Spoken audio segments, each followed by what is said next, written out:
there, Christine Glover here again, USA Today bestselling author, but I wasn't always one. And now I'm going to take you on a journey towards how I did become published and how I became a person who really studied the genre very closely for category romance writing. So today I'm talking about how my workshop, How Opposites Attract, plotting the emotional turning points of the romance novel and became a reality. If you aren't already familiar with the turning points, you can go back to the romance novel beat sheet that I developed based on Blake Snyder's beat sheet, Save the Cat. And that's in a video that I did prior to this, and I will drop a link in the description for you so you can check that out if you aren't already familiar with turning points. But this goes a little bit deeper.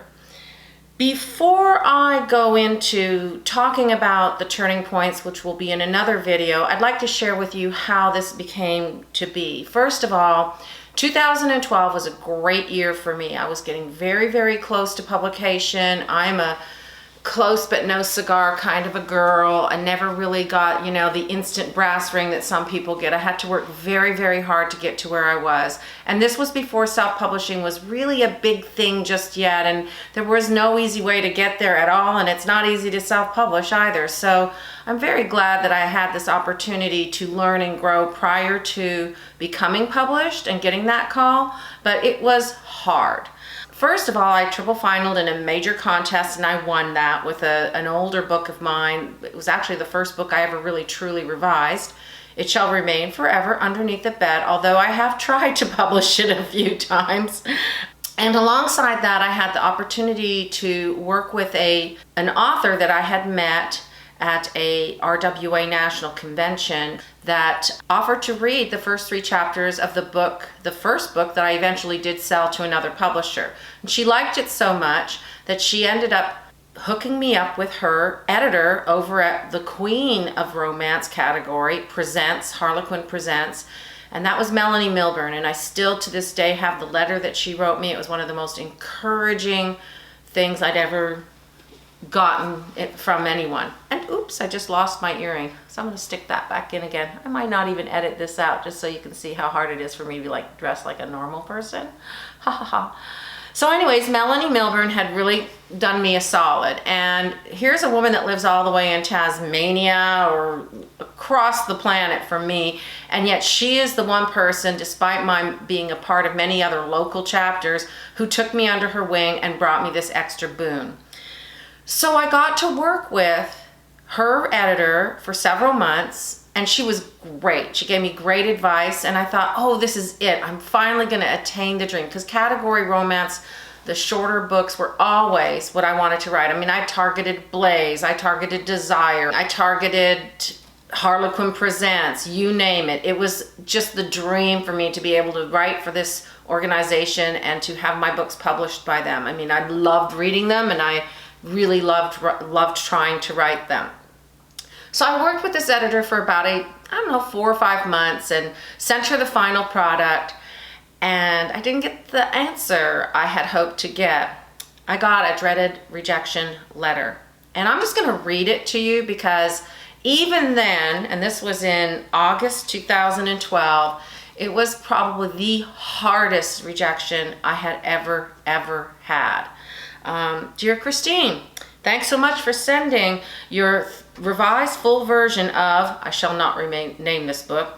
I read this with great interest, but regrettably have decided not to pursue this particular project further. However, please do not be too disappointed by this news, as there's a lot to enjoy about your writing.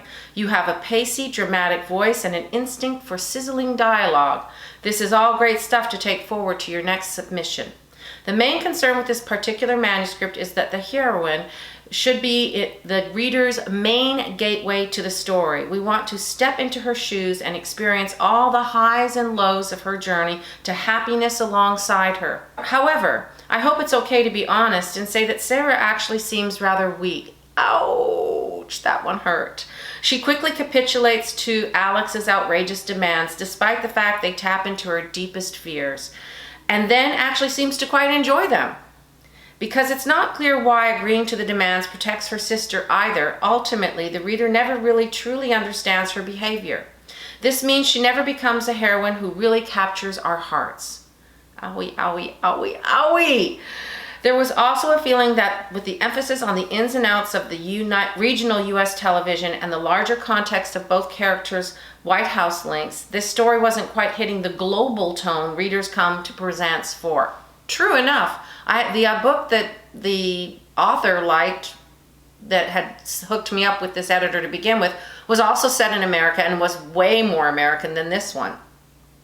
Christine, on balance, we would suggest that you put this story to one side and, bearing in mind the comments made above, develop a fresh new idea. The most important thing to do is to develop internal conflicts and a strong emotional connection between the hero and the heroine from the start. This should be built on sexual tension and character interaction, and then from using their individual personal issues to further the development of the characters and show how they are inextricably tied together. What might be a useful thing to do before you start writing is to take time to really think about your characters and plan the emotional arc of your story.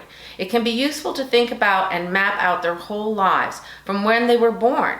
What is it that has shaped each one into the person they are now?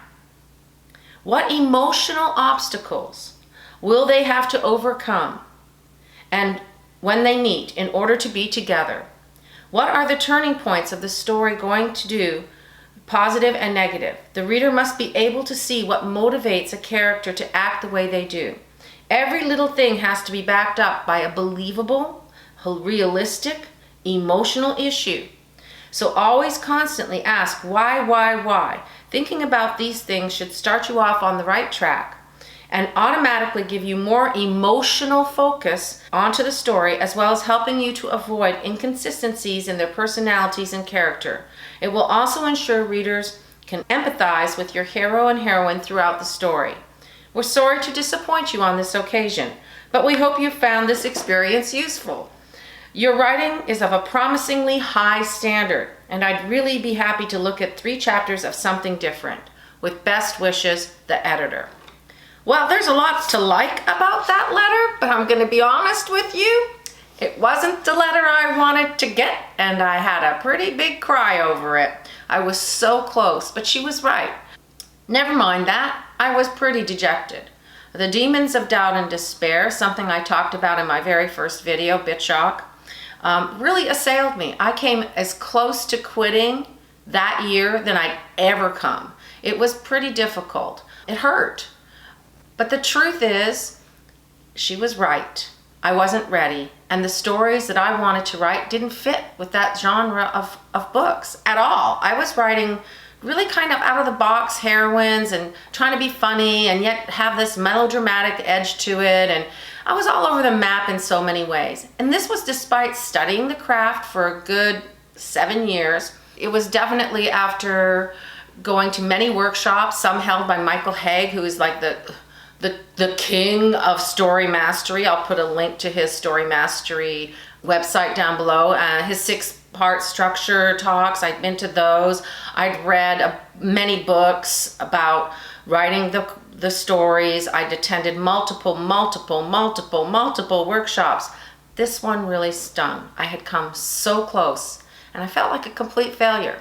So I threw myself what's called a personal pity party, which in my world involves a lot of wine, that hasn't changed, and a lot of chocolate, and just kind of, feeling sorry for myself. I gave myself what I like to call the 24-hour turnaround. You can wallow in your sadness over this, but at the end of the day, I had to pick up myself and start all over again. So I went back to the basics. The first thing I did was I started doing what Regina Kyle said to do in her interview. I started reading, even more reading. Every category book I could get a hold of. I was reading the paperback versions at that point. I might have had an e-reader at that point, but I'm not sure. At any rate, I read, and I analyzed. I have pencil marks, I have underlines. I broke these things apart. I read everything I could get my paws on, and I dissected those books, and I went in deep. to figure out how are these successful authors doing it? What touch points are they hitting that I'm missing? What am I missing? And I've had that comment before from a judge in the Maggies. And if you haven't entered the Maggies as an unpublished or published author, I highly recommend you do. I think they extended the deadline. It was something that I also came very close but no cigar to as well as an unpublished author. But I learned a lot from the comments that I got from the authors that judged me. So again, always good to get feedback, even if it's not always what you want to hear. So I read the genre I was targeting. I read authors who were doing well, and I really read critically. And then after that, I did a complete analysis and deconstruction of the books. I used books like written by many different Harlequin authors. I realized that there was a certain trajectory in all of the books, and they hit the same beats as the turning points in any book hit, even if there's not a romance going on. Think about it. We have to do not just one person's growth arc, but two, and then have a romance. And if you're writing romantic suspense, let's throw that in there. These are not easy books to write. I don't care what anybody else has to say about it. I know that they are incredibly hard. So I really recommend that you go deep and really to analyze them. So after going in deep, I came up with what I like to call my cheat sheet of what needed to happen at every turning point in the book based on Michael Haig's 6-part structure with a strong midpoint in the middle. And I did it for both the hero and the heroine. And then I put that onto a poster board. And this is pretty funny. My husband, who we joke around call the physicist, I showed him what I had done. I had it taped to my office wall, and he walked in and he looked at it and he goes, "Oh, that's kind of like us." And I said, "Yeah, minus all the big time bucks and the Greek Isles and the, lovely big yachts and the private jets. Yeah, just like us." But the truth is, I am rewriting a love story, and my love story is very often Beauty versus the Beast, Cinderella, Fish out of water, opposites attracting and yet finding a common ground and finding a way to balance each other and become partners in life. And that's really what we all deserve to have. I basically kept things simple. I went to the 6-part structure, as I said, by Michael Haig, and focused instead on the emotional internal journey rather than on the external drivers, focusing on both the hero and the heroine. Now, my stories, and in the future as I talk about this particular subject, will always be referred to as her, him for pronouns, because those are the stories that I write. However, this workshop has been given many times as part of a Prezi, talked about in bars with napkins, and the bottom line is you can tailor the information in the workshop that I'm going to present and begin presenting next time. You can do all of that. You can tailor it to your specific subgenre's needs. You can tailor it to whether you're him, her, older heroine, older hero. You can do like, the hero is younger than the heroine, the cougar type of a story. It really doesn't matter to me how you approach your love stories. It only matters to me that if I can help you in some way reach those touch points for myself, and from this point forward, we will go with her, him, because that's how I developed it. Those are the stories I write, and in the future videos, that's how I will refer to it. So just caveats on that. I basically have a working plan now, and I decided to go ahead and make that into a stronger working plan. I had to consider the emotional journey of my hero and my heroine, focusing primarily on the heroine because it's mostly women that read these books, I think. I mean, maybe I'm wrong. I know a few guys, pretty macho men, that love to read these stories. But you want to really be able to step into her shoes and really experience how she grows to learn to respect and trust this person who isn't really who she thinks she wants to be with when she first meets him. Oftentimes doesn't even want to have a man in her life, right? So that's just the way it rolls. Like, how does she go from not wanting to be with this person to wanting to be with this person? And how does he grow and change? And those are the arcs that we will explore together in the next series of videos. I hope you like my little sad story about how I got rejected by my favorite, my number one targeted publishing house, because I never really wanted to be one of those big book writers. I always liked reading the little books and the shorter books. I've enjoyed them my whole life.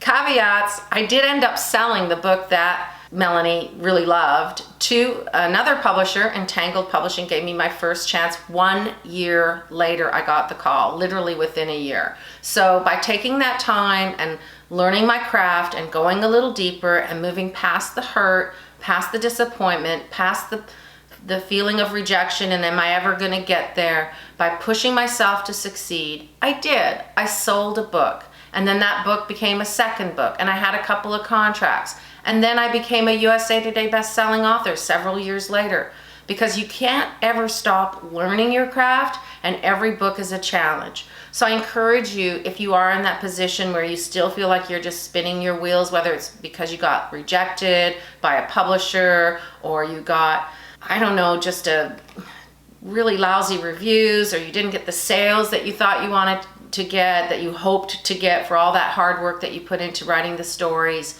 I just want you to know that with every big cloud, there truly is a silver lining. And it's okay to feel sad, and it's okay to feel bad about being rejected. But if you quit, a wise friend once told me, then you reject yourself.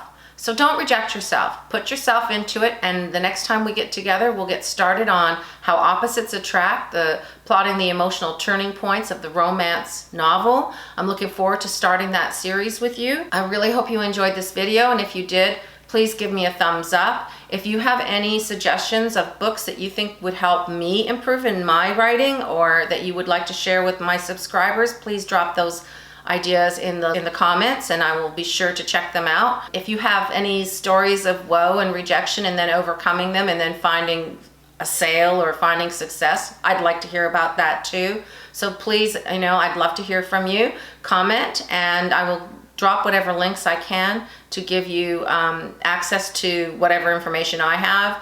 And thank you again for listening. And if you like this and you want to hear more about my journey and more about craft and get more author interviews, just subscribe to my channel. I'm on once a week. That's about all I can handle right now, and I think that's so anyhow, thank you so much for watching, and happy writing, happy reading, and stay safe.